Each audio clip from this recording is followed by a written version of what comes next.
प्रसाद मेरा के जूता मारेगा, हम उसको 10 लाख रुपया देंगे। अगर मेरे ऊपर जूता पड़ने से किसी को 10 लाख रुपया मिलना है तो मैं तो जूता खा लूंगा, क्योंकि हजारों साल से मैं जूता खाते चला आया, इन मनवादी व्यवस्था के लोगों का शिकार होते चला आया है। हजारों साल से उन्होंने अपमान किया है, इसलिए अपमान हमारे लिए कोई बड़ी बात नहीं। मैं तो कसम खाया हूं इस अपमान करने वाले लोगों का बोरिया बिस्तर बंधवा के रख दूंगा, क्योंकि जिसे अपमानित करते हैं, ये जिसे अपमानित करते हैं, इनको वही जिंदा करके रखा हुआ है। हमारे यहां पर बैठे हुए सत सोदर समाज के इस कार्यक्रम में आए हुए भाइयों बहनों, चढ़ावा तुम देते हो धर्म के नाम पर, दान दक्षिणा तुम देते हो, मालपुआ पूरी तुम खिलाते हो, इनकी ताकत तुम हो। जिस दिन तुम इनको दान दक्षिणा देना बंद कर दोगे, जिस दिन तुम इनको चढ़ावा देना बंद कर दोगे, जिस दिन तुम मालपुआ हलवा खिलाना बंद कर दोगे, यह आपके पैरों पर सिक्का देते नजर आएंगे, कहीं भी इनको ठिकाना नहीं लगेगा।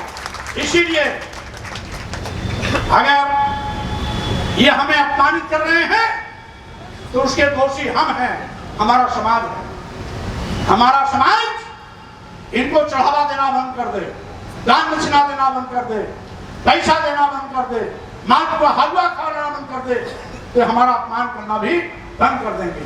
हम इनको खिलाते रहेंगे तो ये हमें अपमानित करते रहेंगे। और समझ लेना साथियों, एक चीज और मैं कहना चाहता हूं, सही मायने में जो सच है वही सच है। हिंदू धर्म कोई धर्म नहीं है। पहले कभी वैदिक काल था, जैन धर्म आया, बौद्ध धर्म आया, फिर उसके बाद हमारी तमाम अन्य संस्कृतियां आई, अन्य धर्मावलंबी भी आए, कभी यहूदी आया, कभी यूनानी आया, कभी मुगल आया, कभी अंग्रेज आए, कभी डच आए। हमने तो सभी संस्कृतियों को देखा, लेकिन मैं केवल इतने कहना चाहता हूं साथियों कि आज हमारा संस्कार है भाईचारे का। हम बोलते हैं हिंदू मुस्लिम सिख ईसाई सब है आपस में भाई भाई। हम तो भाईचारा पैदा करना चाहते हैं और ये भाईचारा तोड़ना चाहते हैं। और साथियों, जिस धर्म को ये हिंदू धर्म कहते हैं, इसमें भी एक चाल है, ये है ब्राह्मण धर्म। क्योंकि इस धर्म में केवल ब्राह्मणों को सम्मान मिलता है। क्षत्रियों को भी 2 दर्जे का दर्जा दिया, क्षत्रियों को भी पढ़ने लिखने से वंचित किया गया था। उनको केवल सत्र विद्या सिखाई जाती थी, शास्त्र खुद सीखते थे और सत्र विद्या क्षत्रियों को सिखाते थे। वैश्य समाज को केवल बनियोटी भाषा सिखाई जाती थी, उनको न शास्त्र सिखाया जाता था न सत्र सिखाया जाता था, उनको बनियोटी भाषा सिखाई जाती थी। शूद्र को तो बिल्कुल पढ़ाया लिखाया ही नहीं जाता था। तो ये भेदभाव कैसे? भेदभाव नहीं है क्या? तो इसीलिए मैंने कहा ये केवल ब्राह्मण धर्म है, क्योंकि इसमें केवल ब्राह्मणों के बड़पना के लिए लिखा गया है। जैसे कि मैंने अभी कहा, ब्राह्मण तो स्वयं हुआ मनुस्मृति। 5 साल 10 साल में 100 साल के क्षत्रिय का बाप, 5 साल का ब्राह्मण, यानी ब्राह्मण का वर्चस्व। और मानस में भी कि पूजे ही विप्र सकल गुणहीना, सकल गुणहीना, सभी गुणों से हीन हो, चोर हो, लंपट हो, व्यभिचारी हो, डकैत हो, हत्यारा हो, लेकिन विप्र है तो उसका सम्मान करो। यानी इसमें भी एक वर्ग विशेष का सम्मान। पूजे ने शूद्र गुण ज्ञान प्रवीणा, ज्ञानी गुणी कुछ भी हो, तो अगर शूद्र है उसका सम्मान मत करो। तो हमारा धर्म कैसे हो सकता है? जो हमें नीच कहता हो, जो हमें अपमानित करने की बात करता हो, वो हमारा धर्म कैसे हो सकता है?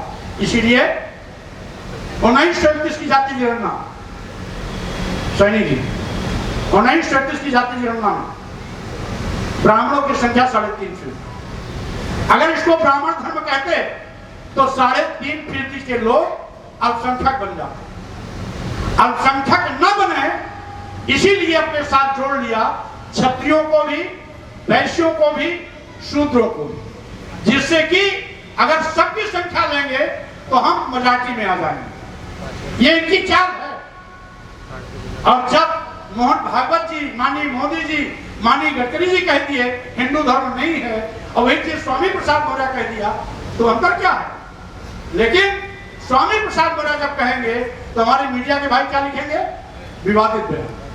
अब मोदी जी और गडकरी जी और मोहन भागवत जी कहेंगे तो विवादित बयान लिखने की इनकी हिम्मत नहीं, क्योंकि लिख देंगे तो दूसरे दिन जेल की सलाखों में ये हमारे मीडिया भाई दिखाई पड़ेंगे। इसीलिए मैं कहना चाहता हूं साथियों, सत्य शोधक समाज के सम्मेलन में संकल्प लेके जाओ कि महात्मा ज्योतिबा फुले जी ने, सावित्रीबाई फुले जी ने जो हमें सच समझने की सीख दी, उसको सीखो, उसको समझो और उसको रास्ते पर चलो।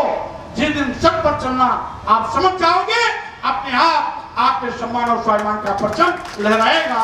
इन्हीं शब्दों के साथ में मैं आप सबको बहुत बहुत धन्यवाद देता हूँ, बधाई देता हूँ, शुभकामना देता हूँ। आज 150वीं सत्य शोधक समाज के स्थापना के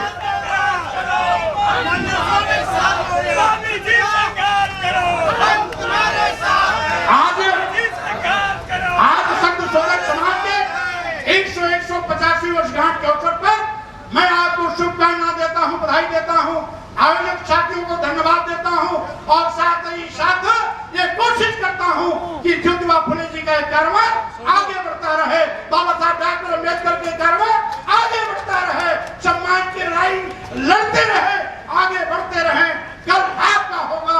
इन्हीं शब्दों के साथ अपनी बात का विराम देता हूँ।